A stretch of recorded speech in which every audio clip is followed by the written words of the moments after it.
قربان جائیں اس سچے نبی کی مبارک زبان پر آج سے 1400 سال پہلے خبردار کر دیا تھا کہ قرب قیامت میں لوگ اپنی بیویوں سے زنا کریں گے۔ ناظرین، صحیح بخاری کی ایک حدیث کے مطابق قرب قیامت کی ایک نشانی یہ بھی ہے کہ اقتدار غلط لوگوں کے ہاتھ میں دے دیا جائے گا۔ علماء کرام اس نشانی کے متعلق بھی کہتے ہیں کہ آج دنیا بھر کے ممالک کے حکمرانوں کی طرف دیکھیں تو صاف پتہ چلتا ہے کہ یہ نشانی بھی پوری ہو چکی ہے۔ صحیح بخاری میں ایک اور نشانی بتائی گئی ہے کہ قیامت سے قبل لوگ بلند ترین عمارتیں بنانے کی کوشش کریں گے۔ آج ہم دیکھتے ہیں کہ وہی دور شروع ہو چکا ہے۔ دنیا بھر میں بلند و بالا عمارتیں کھڑی ہو چکی ہیں، اور جس ملک میں سب سے بلند ترین عمارت موجود ہو وہاں کے حکمران اور شہری اسے فخر کا سبب گردانتے ہیں۔ ان جیسے دیگر کئی نشانیوں کے متعلق بھی علماء کا کہنا ہے کہ وہ پوری ہو چکی ہیں، اور اب امام مہدی کا ظہور اور قیامت قریب تر آ چکے ہیں۔ اللہ کے رسول صلی اللہ علیہ وآلہ وسلم نے قیامت کی نشانی بتلاتے ہوئے فرمایا کہ اونٹوں اور بکری کو چرانے والے جو برہنہ بدن اور ننگے پاؤں ہوں گے وہ ایک دوسرے سے مقابلہ کرتے ہوئے لمبی لمبی عمارتیں بنوائیں گے اور فخر کریں گے۔ ریاض شہر میں عمارتوں کا یہ مقابلہ آج اپنے عروج پر پہنچ گیا ہے۔ دبئی میں برج خلیفہ کی عمارت دنیا کی سب سے اونچی عمارت بن گئی، تو ساتھ ہی شہزادہ ولید بن طلال نے جدہ میں اس سے بھی بڑی عمارت بنانے کا اعلان کر دیا ہے، جو دھڑا دھڑ بنتی چلی جا رہی ہے۔ عرب کی عمارتیں سارے جہاں سے اونچی ہو چکی ہیں۔ عرض کرنے کا مقصد صرف یہ ہے کہ پیارے رسول حضرت محمد صلی اللہ علیہ وآلہ وسلم نے جو فرمایا وہ پورا ہو چکا ہے، اور پیش گوئی پوری ہو گئی ہے، اپنے نقطہ کمال کو پہنچ چکی ہے۔ عرب کا سب سے زیادہ تیل خریداری کرنے والا امریکہ نے صدام کو ختم کر کے تیل کی زور دولت سے سیراب ملک عراق کے کنووں پر قبضہ جما لیا ہے اور لاکھوں بیرل مفت حاصل کر رہا ہے، تو پھر تیل کی گرتی مانگ نے تیل کی قیمتوں کو نچلی سطح پر پہنچا دیا، جس سے عرب ممالک کا سنہرا دور خاتمے کے قریب ہے۔ اب سوال یہ پیدا ہوتا ہے کہ اس کے بعد کیا ہوگا؟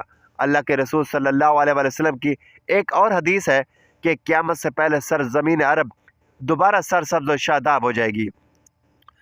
سعودی عرب اور امارات میں بارشیں شروع ہو چکی ہیں، مکہ اور جدہ میں سیلاب آ چکے ہیں۔ عرب سرزمین جیسے پہلے ہی جدید ٹیکنالوجی کا استعمال کر کے سرسبز بنانے کی کوشش کی گئی، وہ قدرتی موسم کی وجہ سے بھی سرسبز بنتی جا رہی ہے۔ سعودی عرب گندم میں پہلے ہی خود کفیل ہو چکا ہے، اب وہاں خشک پہاڑوں پر بارشوں کی وجہ سے سبزہ اگنا شروع ہو چکا ہے، پہاڑ سرسبز ہونا شروع ہو گئے ہیں۔ بارشوں کی وجہ سے آخر کار حکومت کو ڈیم بنانا ہوگا، جیسے پانی کی نہریں نکلیں گی، ہریالی ہوگی، سبزہ مزید ہوگا، فصل اگائیں گی۔ یوں یہ پیش گوئی بھی اپنی تکمیلی مراحل سے گزرنے جا رہی ہے، اور جو حضور صلی اللہ علیہ وآلہ وسلم نے فرمایا اسے ہم اپنی آنکھوں سے دیکھنے جا رہے ہیں۔ اگر احادیث میں غور کریں تو مشرق وسطیٰ کے زوال کا آغاز ملک شام سے شروع ہوا، لیکن شاید عرب حکمران یا تو یہود و نصارہ کی چال سمجھ نہ سکے یا بے رخی اختیار کی، لیکن وجہ جو بھی ہو آپ صلی اللہ علیہ وآلہ وسلم کی بتائی ہوئی علامات کو تو ظاہر ہونا ہی تھا۔ چنانچہ حدیث پاک کا ارشاد ہے، رسول اکرم صلی اللہ علیہ وآلہ وسلم نے فرمایا، جب اہل شام تباہی اور بربادی کا شکار ہو جائیں گے تو پھر تم میں سے کوئی خیر باقی نہ رہے گی۔ ناظرین یاد رکھیں، حدیث مبارکہ کی روح سے شام و اہل شام سے امت مسلمہ کا مستقبل وابستہ ہے۔ اگر ملک شام ایسے برباد ہوتا رہا تو پوری امت مسلمہ کی بھی خیر نہیں۔ ویسے تو 90% برباد ہو چکا ہے، اب جبکہ 5 سال خون ریزی میں 8 لاکھ بے گناہ بوڑھے، عورتیں اور بچے شہید ہوئے، اور لا تعداد دوسرے ملک کی سرحدوں پر زندگی کی بھیک مانگ رہے ہیں، اور اتنی ہی تعداد میں زخمی یا معذور ہو چکے ہیں۔ لہذا شام مکمل تباہی کے بعد اب نزع کی حالت میں ہے۔ اس حدیث کے حساب سے عرب ممالک کے سنہرے دور کے خاتمے کی اہم وجہ ملک شام کے موجودہ حالات ہیں۔ گویا نبی کریم صلی اللہ علیہ وآلہ وسلم کی ایک اور پیش گوئی کی علامت ظاہر ہو رہی ہے یا ہو چکی ہے۔ یاد رکھیں کہ ملک شام کے متعلق اسرائیل، روس، امریکہ جو بھی یہاں جھوٹے ہیلے بہانے بناتے ہیں، لیکن ان سب کا اصل ہدف جزیرۃ العرب ہے، کیونکہ کفار کا عقیدہ ہے کہ دجال مسیح ہے۔ اسی وجہ سے یہ لوگ دجال کے انتظامات مکمل کر رہے ہیں، جس کے لیے عرب ممالک میں عدم استحکام پیدا کرنا ہے، کیونکہ ملک شام پر یہود و نصارہ کا قبضہ کرنا چاہتے ہیں، اور یہ ہو کر رہے گا۔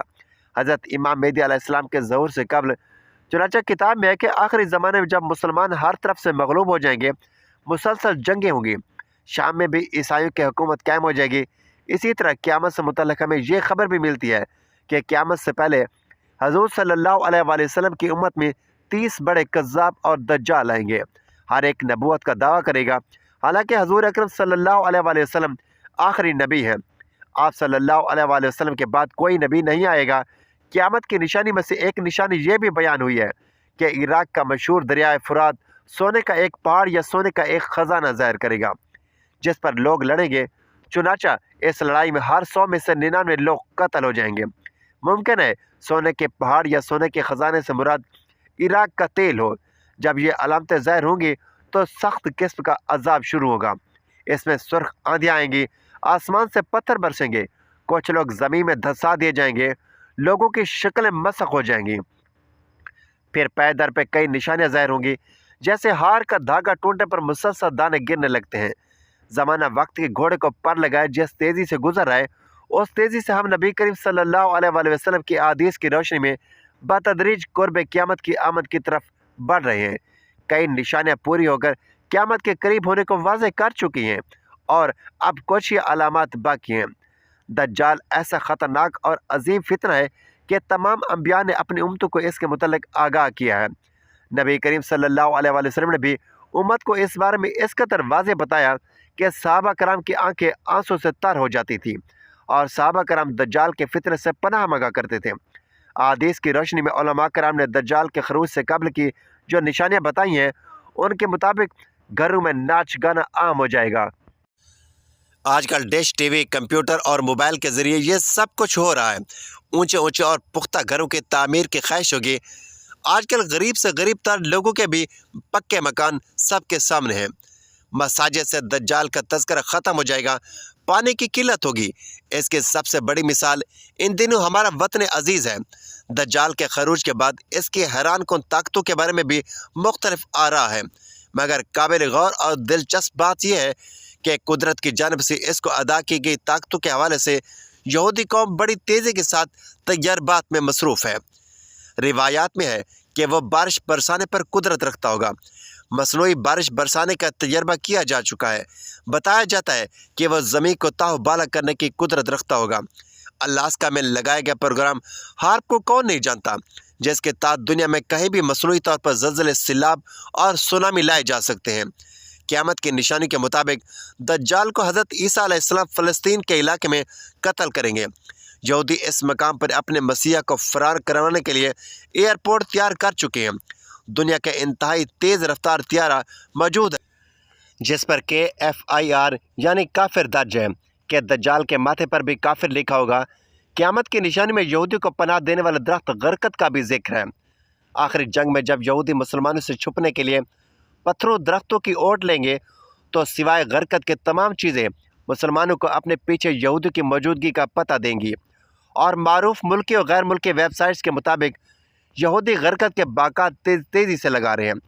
آخری زمانے میں جب مسلمان ہر طرف سے مغلوب ہو جائیں گے، مسلسل جنگیں ہوں گی، شام میں بھی عیسائیوں کی حکومت قائم ہو جائے گی۔ علماء کرام بتاتے ہیں کہ مسلم ممالک کی اکثریت باقی نہ رہے گی، ہر جگہ کفار کے مظالم بڑھ جائیں گے، امت خانہ جنگی کا شکار رہے گی۔ عرب خلیجی ممالک، سعودی عرب وغیرہ میں بھی مسلمانوں کی باقاعدہ شان و شوکت والی حکومت نہیں رہے گی۔ خیبر سعودی عرب کا چھوٹا سا شہر مدینہ منورہ سے 170 کلومیٹر کے فاصلے پر ہے۔ اس کے قریب تر یہود و نصارہ پہنچ جائیں گے اور اس جگہ تو ان کی حکومت قائم ہو جائے گی۔ بچے کچھ مسلمان مدینہ منورہ پہنچ جائیں گے۔ اس وقت حضرت امام مہدی مدینہ منورہ میں ہوں گے۔ دوسری طرف دریائے تبریہ بھی تیزی سے خشک ہو رہا ہے، جو کہ حضرت مہدی کے ظہور سے قبل خشک ہوگا۔ مشرق وسطیٰ کے حالات کو، خصوصاً مسلمان اور ساری دنیا کے حالات کو دیکھتے ہوئے صاف نظر آتا ہے کہ دنیا ہولناکیوں کی جانب بڑھ رہی ہے۔ فرانس میں حملوں کے بعد فرانس اور پوپ بھی عالمی جنگ کی بات کر چکے ہیں۔ اب سوال یہ پیدا ہوتا ہے کہ اس عالمی جنگ کا مرکز کون سا خطہ ہوگا؟ واضح نظر آ رہا ہے مشرق وسطیٰ متوقع ہے۔ یہاں بھی ہندوستان اور پاکستان کی بڑھتی رنجشیں اور کشمکش میں لگتا ہے کہ حالات غزوہ ہند کی طرف رخ کر رہے ہیں، کیونکہ حضرت ابو ہریرہ رضی اللہ تعالیٰ عنہ سے روایت ہے کہ رسول اکرم صلی اللہ علیہ وآلہ وسلم نے ارشاد فرمایا، میری امت کا ایک لشکر وقت آخر کے نزدیک ہند پر چڑھائی کرے گا اور اللہ اس لشکر کو فتح نصیب کرے گا، یہاں تک کہ وہ ہند کے حکمرانوں کو بیڑیوں میں جکر کر لائیں گے۔ اللہ اس لشکر کے تمام گناہ معاف کر دے گا، پھر وہ لشکر واپسی کا رخ کرے گا اور شام میں موجود عیسیٰ ابن مریم علیہ السلام کے ساتھ جا کر مل جائے گا۔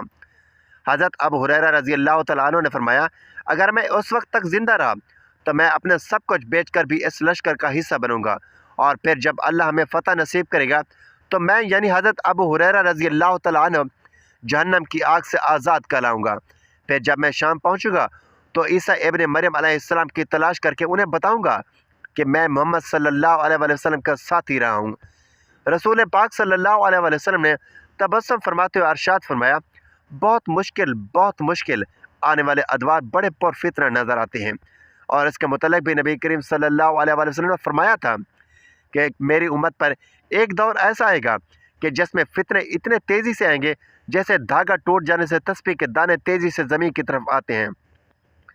لہٰذا اپنی نسلوں کی ابھی سے تربیت اور ایمان کی فکر فرمائیے۔ موبائل کے بے جا استعمال، راتوں کو دیر تک جاگنے سے، فیشن اور یہودی انداز اپنانے سے، نمازوں کا ترک کرنے سے روکیے، ورنہ آزمائش کا مقابلہ بہت دشوار ہوگا۔ البتہ دور قیامت کا آغاز ہو چکا ہے۔ یہ تمام دور فتنہ فساد سے معمور ہے۔ جنگ و جدل اور مختلف طاقتوں کے مابین کھینچا تانی کا تسلسل رہے گا۔ حق و باطل کی محض آرائی میں خون انسانی ارزاں ہوگا۔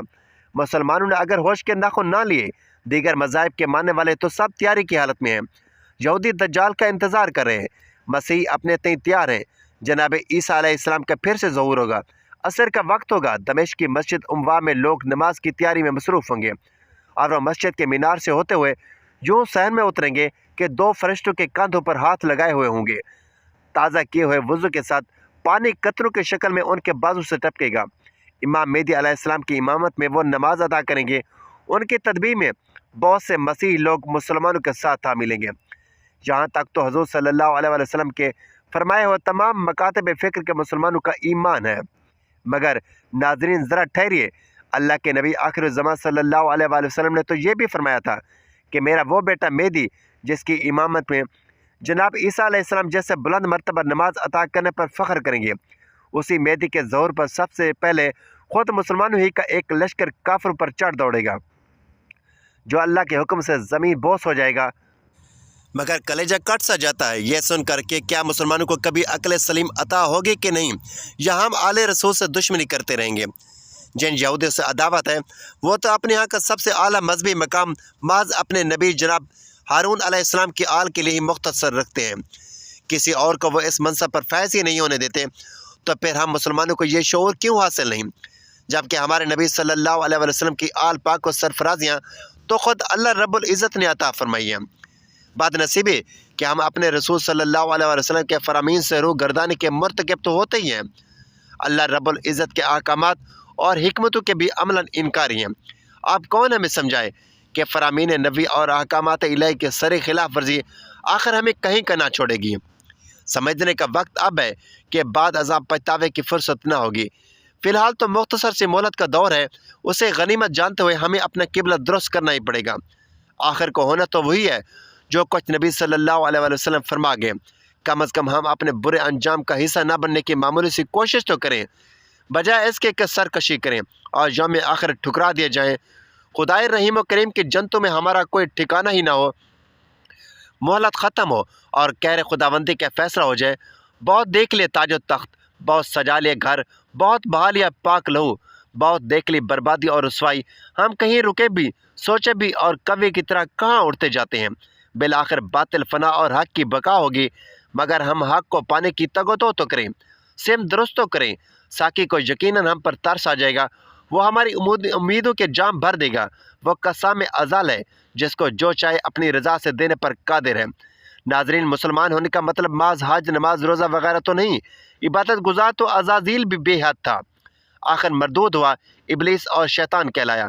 مسلمان ہونے کا مطلب ہے سچ بولنا، حق پر ڈٹے رہنا، صادق اور امین ہونا، دیانتدار اور آزاد ہونا، ہر قسم کی غلامی سے آزاد ہونا۔ ہماری مسجدیں گور نمازیوں سے بھری ہوں گی، مگر بازاروں میں دھوکہ دہی سے مال کمانے کا رواج ہے، حق تلفی اور زیادتی کرنا شیوا ہے، جھوٹ اور فریب کا رواج ہے۔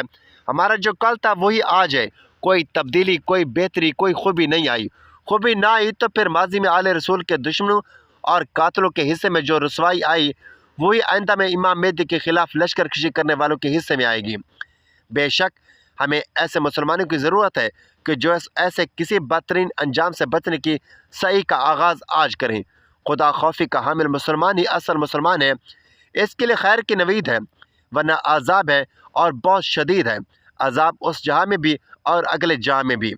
ناظرین، اللہ تعالیٰ سے ہماری دعا ہے کہ اللہ تعالیٰ ہمیں ہر دور میں ایمان پر قائم رہنے کی توفیق عطا فرمائے اور ہمارا خاتمہ ایمان پر فرمائے، آمین یا رب العالمین۔